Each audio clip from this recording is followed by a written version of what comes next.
Ngayon mga tol ay nag-iisip ako kung saan ako utang ng pangkuha ng police clearance tsaka pambili ng white polo shirt.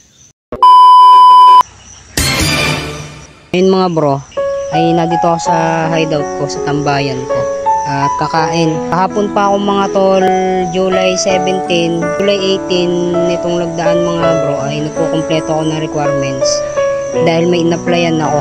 Kahapon mga tol ay nagsimula na akong maghanap ng mga utangan at nung nakautang ako mga tol, pa-medical na agad ako at kumuha ng iba pang requirements. Bale ang kulang na lang, police clearance na lang at isang white polo shirt kasi ang ginagamit kapag trainee ka. Ngayong araw na to, July 19, ay naghihintay na lang ako ng result na medical.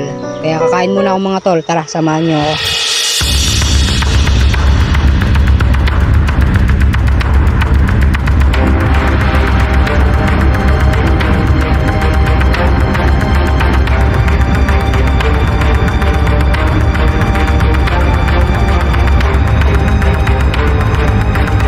Ngayon mga tol, solved na ang tanghalian at papahinga muna ako dito sa hideout ko. Ngayon mga tol ay nag-iisip ako kung saan ako utang ng pangkuha ng police clearance tsaka pambili ng white polo shirt.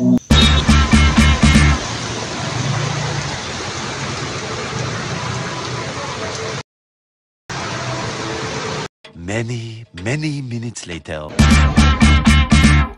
Ngayon mga tol, kakatapos lang. Salamat sa pagsama and peace out.